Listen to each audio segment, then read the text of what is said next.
ഓം ശ്രീ സായിറാം. ഭഗവാന്റെ പാതാരവിന്ദങ്ങളിൽ ശതകോടി പ്രണാമം. ഭഗവാൻ ശ്രീ സത്യസായി ബാബയുടെ രാമകഥ രസവാഹിനി അധ്യായം 13 വനയാത്ര ആരംഭിക്കുന്നു. രാജധാനിയിലെ ചതുരാങ്കണത്തിൽ ആയിരങ്ങൾ വന്നുകൂടിയിരുന്നു. അമേയമായ ദുഃഖമായിരുന്നു അവർക്ക്.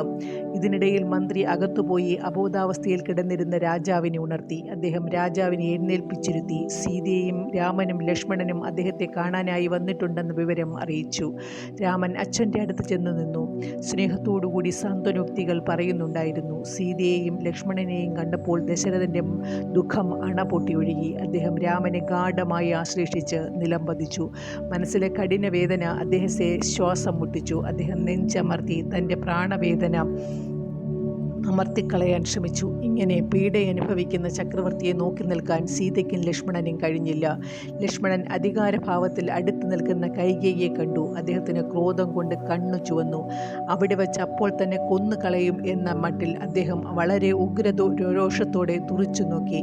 പക്ഷേ രാമൻ്റെ അസംഭ്രമമായ പ്രശാന്തമായ മുഖം നോക്കി അദ്ദേഹം ക്രോധം നിയന്ത്രിച്ചു, വികാരങ്ങളെ തണുപ്പിച്ചു. ആ സമയത്ത് കൈകേയിക്ക് പറഞ്ഞു, രാമ, നീ അച്ഛനെ അഗാധമായ ദുഃഖത്തിലേക്ക് തള്ളിവിടുകയാണ്. എത്ര വേഗം നാട് വിട്ട് കാട്ടിലെത്തുമോ അത്രയും വേഗം നിന്റെ അച്ഛൻ ഉത്കണ്ഠയിൽ നിന്നും മുക്തനാകും. ഇനി ഒട്ടും താമസിക്കേണ്ട. അച്ഛനെ നമസ്കരിച്ച് സ്ഥലം വിടൂ. ഒട്ടും ദയ തൊട്ടുതെറിക്കാത്ത ഈ വാക്കുകൾ ദശരഥൻ്റെ ഹൃദയത്തെ പിളർക്കുന്നതായി തോന്നി. ദശരഥൻ പെട്ടെന്ന് ഉച്ചത്തിൽ പറഞ്ഞു, രാക്ഷസി, പിശാചേ, ഇത്ര പരുഷവും വജ്രകഠിനവുമാണ് നിന്റെ വാക്കുകൾ. അദ്ദേഹം വീണ്ടും ബോധം കെട്ടു വീണു. ആ സമയത്ത് സീതയും രാമനും ലക്ഷ്മണനും അദ്ദേഹത്തിൻ്റെ പാദങ്ങളിൽ നമസ്കരിച്ചു. രാമൻ പറഞ്ഞു, ഞങ്ങളെ അനുഗ്രഹിച്ച് പോകുവാൻ അനുവദിക്കൂ. ഇത് ആനന്ദിക്കാൻ പറ്റിയ അവസരമാണ്. പാടും ദുരിതവും പറയാനും ദുഃഖിക്കാനുമുള്ള സമയമല്ല. അമിതബന്ധം ദുഷ്കീർത്തി വരുത്തും. അച്ഛൻ ധീരനായിരിക്കണമെന്നും അഭിമാനമില്ലാതെ തരം താണ മുഖസ്തുതി പറയാൻ പ്രേരിപ്പിക്കുന്ന വ്യാമോഹം ഉപേക്ഷിക്കണമെന്നും രാമൻ സവിനയം പറഞ്ഞു. രാമൻ പിതൃപാദങ്ങൾ തലോടി കുമ്പിട്ടു. ദശരഥൻ കണ്ണു തുറന്നു. തൻ്റെ പ്രിയപ്പെട്ട പുത്രനെ പൂർണ്ണമായും നോക്കി. അദ്ദേഹം വളരെ പ്രയാസപ്പെട്ട് എഴുന്നേറ്റിരുന്നു. രാമൻ്റെ 2 കൈകളും തൻ്റെ കൈകളിൽ ഗ്രഹിച്ച് പറഞ്ഞു, ഓ എൻ്റെ ഓമന മകനെ, എൻ്റെ വാക്കുകൾ കേൾക്കൂ. നിനക്ക് ആത്മനിയന്ത്രണവും ദൃഢനിശ്ചയവും സ്വാധീനമാണ്. ശരി എന്താണെന്നും നിനക്കറിയാം. നീ ശരി മാത്രമേ ചെയ്യുകയുള്ളൂ എന്നത് യുക്തമാണ്. ഒരാൾ തെറ്റ് ചെയ്യുമ്പോൾ മറ്റൊരാൾ അതിൻ്റെ ഫലമായി ദുഃഖം അനുഭവിക്കുക ശരിയല്ല, ആണോ? വിധിയുടെ കളി മുൻകൂട്ടി പറയാൻ സാധ്യമല്ല. പരിഹാരത്തിന് അതീതമായ ഒരു പ്രശ്നമാണത്. നാട് കടത്തപ്പെട്ട നിലയിൽ കാട്ടിലേക്ക് പോവുക എന്ന തീരുമാനത്തിൽ നിന്നും രാമനെ പിന്തിരിപ്പിക്കാനായി ചക്രവർത്തി തൻ്റെ നിഷ്കളങ്കതയാലും സ്നേഹത്താലും വാദങ്ങളിന്മേൽ വാദങ്ങൾ കൂട്ടിവെക്കാൻ തുടങ്ങി. പിതാവായ ദശരഥൻ ധാർമ്മിക നിയമങ്ങൾ സമഗ്രമായി പഠിച്ചവനും ആ നിയമങ്ങളെ നിഷ്കഷ്ടമായി അനുസരിക്കുന്നവനും ആണെന്ന് രാമൻ അറിയാമായിരുന്നു. തൻ്റെ കൃത്യങ്ങൾ ന്യായീകരിക്കുന്നതിൽ അദ്ദേഹം സമർത്ഥനായിരുന്നു. തൻ്റെ തീരുമാനത്തിൻ്റെ ഫലങ്ങളെപ്പറ്റി അദ്ദേഹം നിർഭയനായിരുന്നു. തൻ്റെ മുന്നിൽ നിൽക്കുന്ന രാമൻ്റെ മുഖത്ത് വന്നിന്ന് വനയാത്രയ്ക്കായി അനുമതി വാങ്ങാൻ തയ്യാറായി വന്നതാണ് അദ്ദേഹമെന്ന് ദശരഥന് മനസ്സിലായി.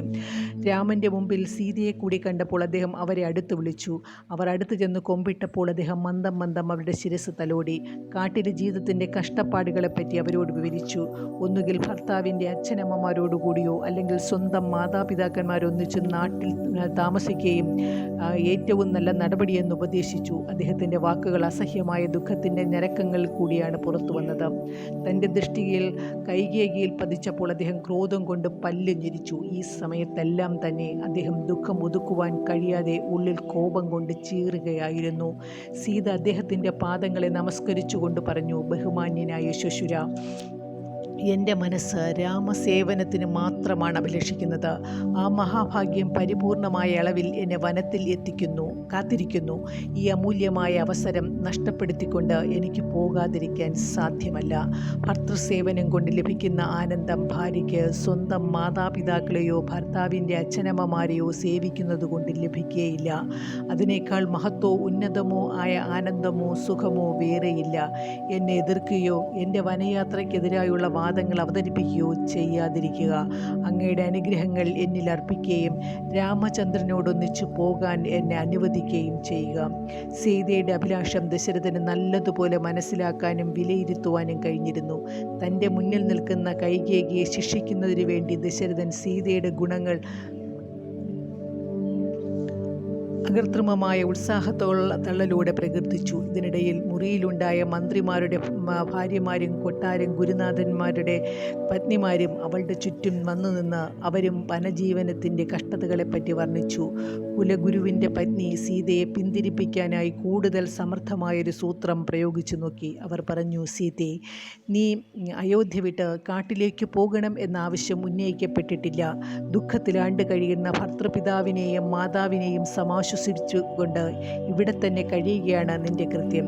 നീ രാമൻ്റെ പകുതിയാണ് അല്ലേ? മറ്റേ പകുതിയുടെ ബഹിർഗമനം കൊണ്ടുണ്ടാവുന്ന സങ്കടം ലഘൂകരിക്കാൻ വേണ്ടി ഈ പകുതി ഇവിടെ തന്നെ ഉണ്ടാവണം. കൂടാതെ സിംഹാസന അവകാശിയായ മൂത്തപുത്രൻ്റെ അർത്ഥമായതുകൊണ്ട് നിനക്ക് രാജ്യഭരണത്തിന് അവകാശമുണ്ട്. അച്ഛൻ്റെ സത്യരക്ഷയ്ക്ക് വേണ്ടി രാമൻ കാട്ടിലേക്ക് പോവുകയാണെങ്കിൽ അവൻ്റെ മാതാപിതാക്കളെ ആനന്ദപൂർണരാക്കി ഇവിടെ തന്നെ ഇരുന്ന് രാജ്യഭരണം നടത്തുകയും രാമൻ്റെ പ്രശസ്തി ഉയർത്തിപ്പിടിക്കുകയും ചെയ്യുക. രാമൻ്റെ പത്നി എന്ന നിലയിൽ നീ എടുക്കേണ്ട ശരിയായ നടപടി ഇതാണ്. ഇത് നിന്റെ നിയമാനുസൃതമായ കൃത്യമാണ്. ചക്രവാക പക്ഷികളുടെ കാതുകളിലേക്ക് ഹേമന്ത ചന്ദ്രകിരണങ്ങളുടെ അടക്കം പറച്ചിലുകൾ പോലെ അത്രയും മൃദുമധുരമായ രീതിയിലാണ് ഈ വാക്കുകൾ ഉച്ചരിക്കപ്പെട്ടത്. പക്ഷേ അവ സീതയെ വല്ലാതെ വ്യാകുലപ്പെടുത്തി. മറുപടിയൊന്നും പറയാൻ കഴിയാത്ത വിധം അവർ അത്രയും വികാരാധീനനായി കഴിഞ്ഞിരുന്നു. ഈ ഇടവേളയിൽ കൈകേയി താപസവേഷത്തിന് ആവശ്യമായ മരൗരിയും തുളസി മണിമാലയും ശേഖരിച്ചിരുന്നു. അവ രാമൻ്റെ മുമ്പാകെ നീട്ടിക്കൊണ്ട് പറഞ്ഞു, ചക്രവർത്തി സ്വന്തം ജീവനെ പോലെ പ്രിയപ്പെട്ടവനായി നിന്നെ കരുതുന്നു. അതിൻ്റെ ഫലമായി നിന്നെ പോകാൻ അനുവദിക്കുന്നതിന് മനസ്സില്ലാതെ തൻ്റെ തലയിൽ അനശ്വരമായ ദുഷ്കീർത്തി വരുത്തി വയ്ക്കുകയാണ്. അദ്ദേഹത്തിന് നിന്നോടുള്ള സ്നേഹം ഈ നടപടിയുടെ ധാർമ്മിക തത്വത്തെ മൂടിക്കളയുന്നു. ഒരു നിലയിലും ഒരിക്കലും അദ്ദേഹം കാട്ടിലേക്ക് പോകൂ എന്ന് നിന്നോട് പറയുകയില്ല. തീർച്ച അദ്ദേഹത്തിൻ്റെ സമ്മതത്തിനും അനുവാദത്തിനും വേണ്ടി കാത്തിരിക്കുന്നത് നിഷ്ഫലമാണ്. അതുകൊണ്ട് ഈ രണ്ട് നടപടികൾ ഏതെങ്കിലും ഒന്നിന്മേൽ തീരുമാനമെടുക്കൂ. സാമ്രാജ്യം ഭരിക്കുന്നതിനായി ഇവിടെ തന്നെ ഇരുന്ന് ദുഷ്കീർത്തിയും അവമതിയും സ്വയം സ്വീകരിക്കുന്നുവോ, അല്ല കാട്ടിലേക്ക് പുറപ്പെട്ട് ഇക്ഷ്വാകു വംശത്തിൻ്റെ അനശ്വര പ്രഭാവം കൈവരുത്തുന്നുവോ? തീരുമാനമെടുക്കൂ, പ്രവർത്തിക്കൂ. ഇത് കേട്ട് രാമൻ സന്തോഷിച്ചു. പക്ഷേ ദശരഥൻ്റെ ഹൃദയത്തിൽ ആ വാക്കുകൾ കനത്ത ചുറ്റികയടികളെ കൊണ്ട് കൂർത്ത ആണികൾ തറപ്പിച്ചാഴ്ത്തുന്നത് പോലെയാണ് പ്രവേശിച്ചത്. ഹാ കഷ്ടം, എന്തു ക്രൂരവിധിയാണ് എൻ്റേത്! ഇത്രയും കഠിനമായ വാക്കുകൾ കേട്ടതിനും ശേഷവും ജീവിക്കുക. അദ്ദേഹം വികാരാധീനനായി പറഞ്ഞ് ബോധം കെട്ട് നിലത്തൊടുണ്ടു വീണു. ബോധം തിരിച്ചു കിട്ടിയ ശേഷം താൻ കേട്ട വാക്കുകൾ തന്നെ വീണ്ടും സ്മരിച്ച് അബോധാവസ്ഥയിൽപ്പെട്ടു. തന്നെ അഭിമുഖീകരിച്ച അവസ്ഥാന്തരത്തിൽ രാമന് അച്ഛൻ്റെ നിസ്സഹായത കണ്ട് സഹിക്കാൻ കഴിഞ്ഞില്ല. കൈകേയിയുടെ അഭിപ്രായം സ്വീകരിച്ചുകൊണ്ട് സ്ഥലം വിടുകയാണ് ഉചിതമെന്ന് അദ്ദേഹത്തിന് തോന്നി. കാരണം എത്ര വേഗം താൻ പോകുന്നു അത്രയും നല്ലതായിരിക്കും ബന്ധപ്പെട്ടവർക്കെല്ലാം.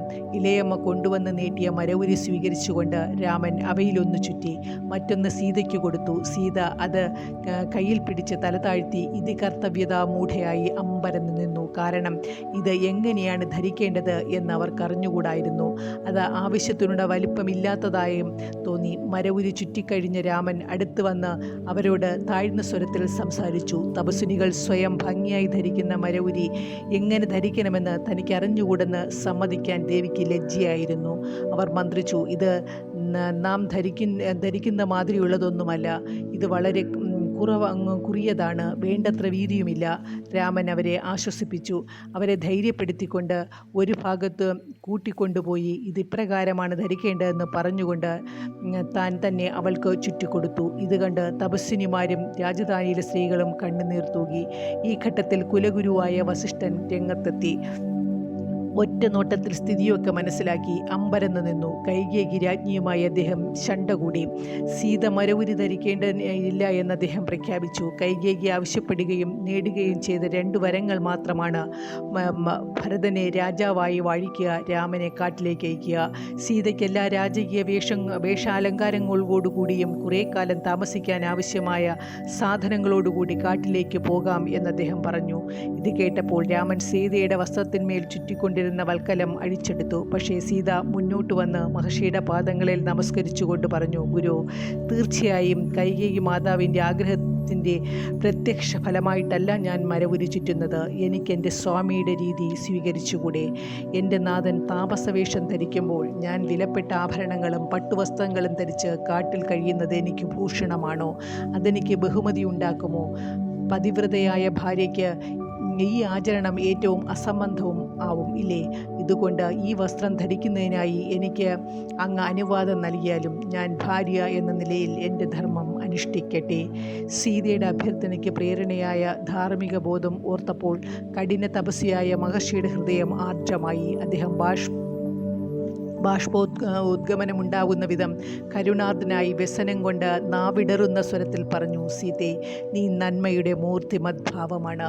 അതിനാൽ ഈ ചിന്താരീതി നിന്നിൽ സ്വാഭാവികം. എന്നാൽ രാജാക്കന്മാരും ഭരണകർത്താക്കന്മാരും എന്ന നിലയ്ക്ക് ചില തത്വങ്ങൾ ആചരിക്കേണ്ടതുണ്ട്.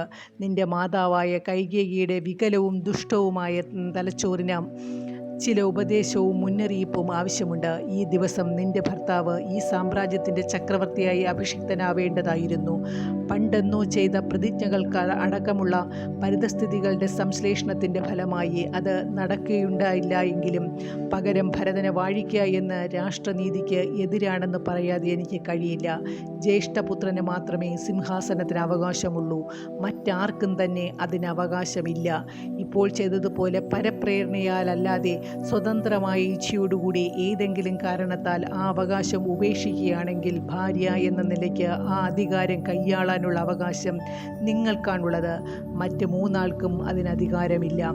വസിഷ്ഠൻ രാഷ്ട്രീയ നീതി നിയമങ്ങളെ വ്യാഖ്യാനിക്കുമ്പോൾ കൈകേയി ഭയന്നു വിറച്ചു. പക്ഷേ സീത രാജകീയ അധികാരങ്ങളും ശക്തിയും ഏറ്റെടുത്ത് പ്രയോഗിക്കയില്ല എന്നവർക്കറിയാമായിരുന്നു. സീതയുടെ അധികാരങ്ങളെയും അവകാശങ്ങളെയും സംബന്ധിച്ച് വസിഷ്ഠൻ എത്ര നേരം ന്യായീകരിച്ച് സംസാരിച്ചിട്ടും സീത അതൊന്നും ശ്രദ്ധിക്കാൻ കൂട്ടാക്കിയതേയില്ല.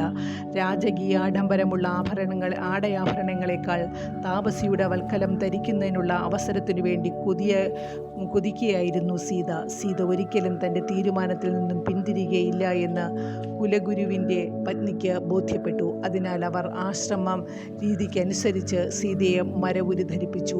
അതിനിടയിൽ ലക്ഷ്മണനും രാമൻ ധരിച്ചിരുന്നതുപോലെ മരവുരി ധരിച്ചു. ഇനി താമസിക്കരുതെന്ന് രാമൻ തീർച്ചയാക്കി.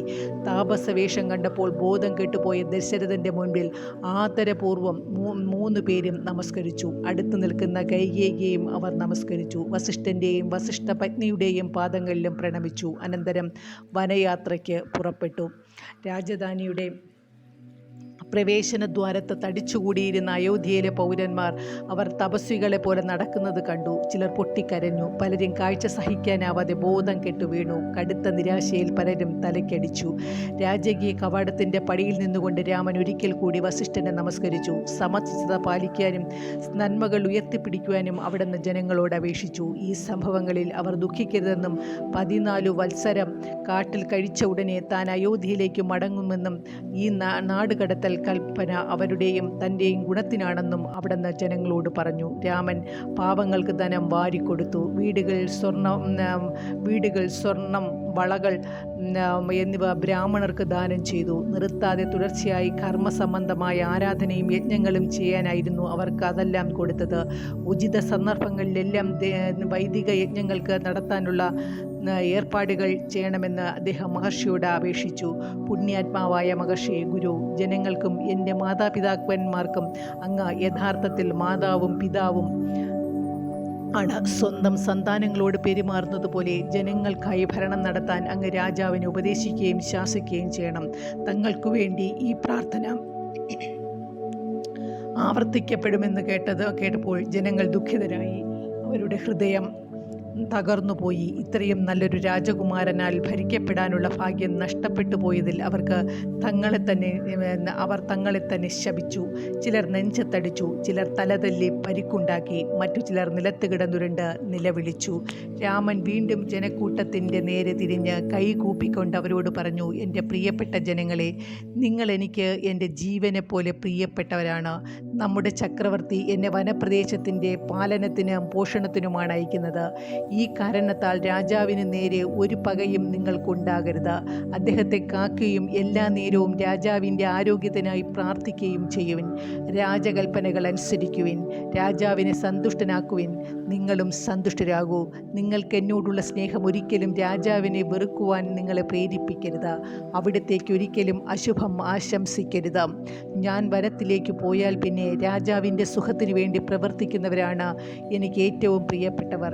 ഞാൻ എന്തിഷ്ടപ്പെടുന്നുവോ അത് ചെയ്യുന്നവരാണ് യഥാർത്ഥത്തിൽ എന്നോട് ഭക്തിയുള്ളവർ. എൻ്റെ പ്രിയപ്പെട്ട ജനങ്ങളെ, എന്നിൽ നിന്നും വേർപിരിഞ്ഞതുമൂലം എൻ്റെ മാതാവ് കൗസല്യ രാജ്ഞി സ്വാഭാവികമായും സങ്കടത്തിൽ നിമഗ്നയാണ്.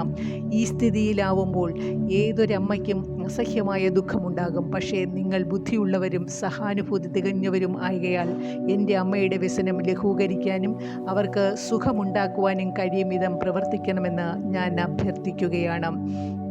അനന്തരം അദ്ദേഹം മന്ത്രി സുമന്ത്രരെ അടുത്ത് വിളിച്ചു പറഞ്ഞു, ഓ സുമന്ത്രരെ, വേഗം അച്ഛൻ്റെ അടുത്തേക്ക് പോകൂ.